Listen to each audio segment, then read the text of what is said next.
किसी गैजेट को इसको रीज़न करना सही होगा, because gadget again is an external world, right. Gadget को हम यूज़ करते हैं बल्कि इन सारी चीज़ों को अवॉइड करने के लिए, ये सारे सिंपल एक डिस्ट्रैक्शंस हैं, बट लोग ये चॉइस मेक करते हैं कि I don't want to face my problem और I don't want to confront something, it's better कि मैं अपनी किसी ख्याली दुनिया में खो जाऊं, right. So I don't think it's wise और it's fair to blame a technology for that. No, mobile is not the problem is people are not making the right choices और people are not daring to have the courage to resolve there issues. आजकल सबसे ज़्यादा problems relationships में आ रही हैं और self image issues पे आ रही है। अगर हम किसी भी इंसान को ले लें तो कहीं ना कहीं लोगों के रिश्ते बिल्कुल नहीं चल रहे हैं। वो सोशल मीडिया में बहुत परफेक्ट है बट इंटरनली वो बहुत ब्रोकन है। सबसे पहली चीज़ ये है। सेकेंड चीज़ ये है कि लोगों का सेल्फ इमेज जो है वो बेहद टूटा हुआ है, क्योंकि लोगों ने उस पर वही परत दर परत बहुत सारे लेयर्स चढ़ा दिए हैं और बाहर से वो बहुत सक्सेसफुल है, शायद बाहर से वो शायद बहुत खुश दिखते हैं मगर अंदर से वो बहुत टूटे हुए हैं। तो सेल्फ इमेज एक इंडिविजुअल लेवल पे और अगर हम कम्युनिटी लेवल पे ले ले तो रिश्ते बहुत ख़राब हो रहे हैं लोगों के। ये जो दो इश्यूज़ हैं ये बहुत ज़्यादा कॉमन है।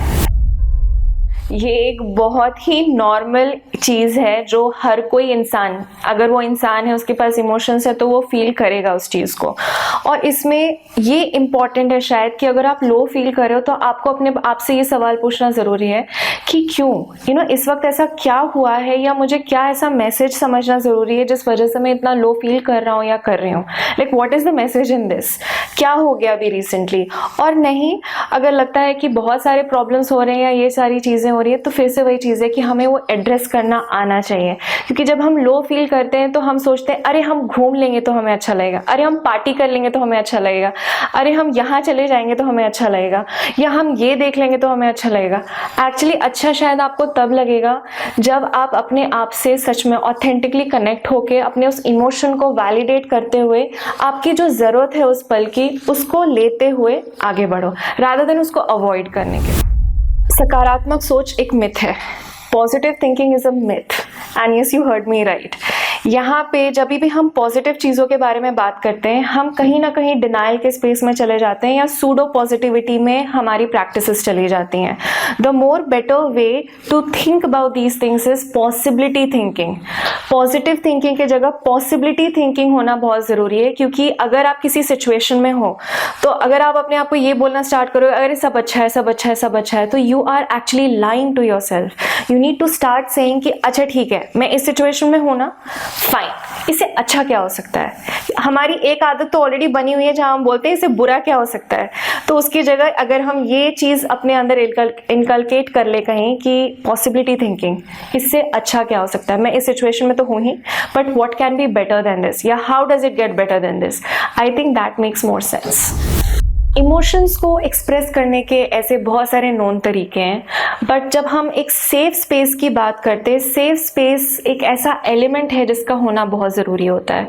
अगर हमारे सामने वाला इंसान हमें समझने से ज़्यादा हमें जज करने के लिए बैठा है तो उसके सामने उस इमोशंस को एक्सप्रेस करना या ऑथेंटिसिटी शो करने का कोई मतलब नहीं है, क्योंकि वो आपको और हर्ट करेगा आगे चल के। तो उससे अच्छा है कहीं ना कहीं हम एक छोटे छोटे टूल्स बोलते हैं, एक छोटा टूल है कि हम जर्नलिंग करें, मगर वो जर्नलिंग आपको हील नहीं करेगा। Please understand, journaling is just a small technique जहाँ पे आप अपने इमोशंस को एक्सप्रेस कर रहे हो but you are not healing. So journaling can be one of the tools but it doesn't heal you. या बात आप अपने अगर फ्रेंड से भी बातें करते हो तो वो एक टेम्पररी कथारसिस होता है, right. Again these things do not help you. कहीं ना कहीं अगर बहुत वक्त बीत चुका है किसी ट्रॉमा में रहते रहते तो आपको कहीं ना कहीं किसी एक प्रोफेशनल से कनेक्ट होना चाहिए, और इसके बियॉन्ड कोई और सच नहीं है, तो मैं झूठ क्यों बोलूं। इमोशनल कोशेंट की अगर हम बात करते हैं तो it is important right from the starting. Emotional quotient पहले तो आपको अपने आप के साथ रिश्ता बनाने में मदद करेगा, दूसरा आपके आसपास के लोगों के साथ रिश्ता बनाने में हेल्प करेगा, और उसके बाद आपके बहुत सारे बाहर के लोगों के साथ भी हेल्प करेगा। और इसका सिग्निफिकेंस इसलिए बहुत ज़्यादा हाई है क्योंकि at the end of the day अगर आप इमोशनली स्टेबल नहीं हो या इमोशनली सेफ फील नहीं कर रहे हो तो कहीं ना कहीं आपका IQ या SQ तो बहुत दूर की बात होती है, वो भी आपका एक ही पॉइंट तक आपको हेल्प कर पाएगा, फिर उसके बाद लिमिटेशंस हो जाएंगे। इसलिए IQ, EQ, SQ ये सारे एक तरह से बहुत ही फ्लूइड चीज़ें हैं जिनका साथ में रहना बहुत ज़रूरी है। और EQ इसलिए ज़रूरी है क्योंकि हम लोग सिर्फ एक इंटेलिजेंट बींग्स नहीं है, हम लोग एक इमोशनल बींग्स भी हैं और स्पिरिचुअल बींग्स भी हैं। इन सबका मिक्सचर होना बहुत ज़रूरी है। हम किसी भी एक को शायद बहुत इंपॉर्टेंस नहीं दे सकते, इनका बैलेंस होना बहुत ज़रूरी है।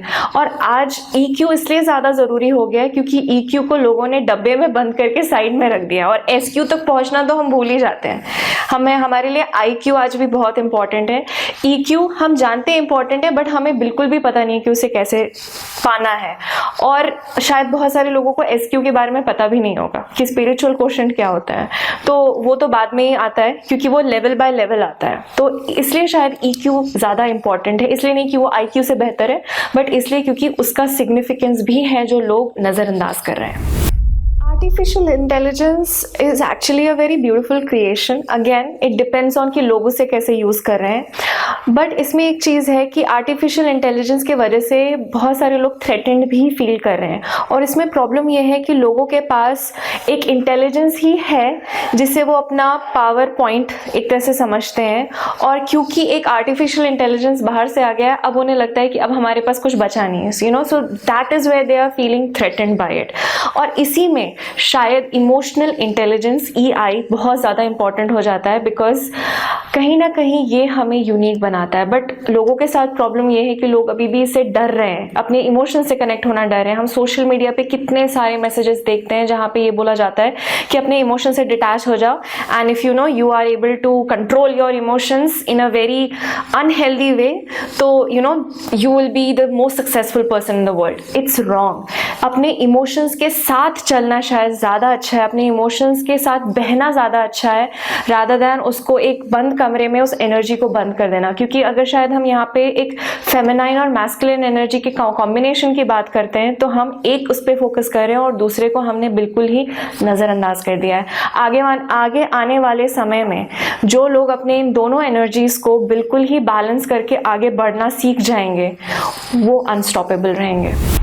मेडिटेशन का रोल ये होता है जहाँ पे हम उस सारी चीज़ों को एक पॉजिटिवली समझते हैं। जैसे फॉर एग्जांपल, अगर एक घर बहुत गंदा है, उस गंदे घर में हमने एक अगरबत्ती जलाई तो क्या होगा, राइट? उसी तरह से जब हमारे अंदर ऑलरेडी इमोशनल बैगेजेस बहुत सारे हैं और उसमें हम अगर मेडिटेशन करते हैं तो उस मेडिटेशन का काम है उस ग्रोथ को लेके आना। बट जब हमारे अंदर ऑलरेडी बहुत सारी चीज़ें भरी हुई हैं तो हम उस ग्रोथ को वो नहीं कर पाता है, जहाँ पे फिर हम आगे चल के ये बोलना स्टार्ट कर देते हैं, अरे मेडिटेशन काम नहीं करता। मेडिटेशन काम करता है, बट कब, ये जानना बहुत ज़रूरी है। So you know it works after a period of time, but पहले हमें उन इमोशंस को, उस इमोशनल बैगेजेस को एड्रेस करना बहुत ज़रूरी है।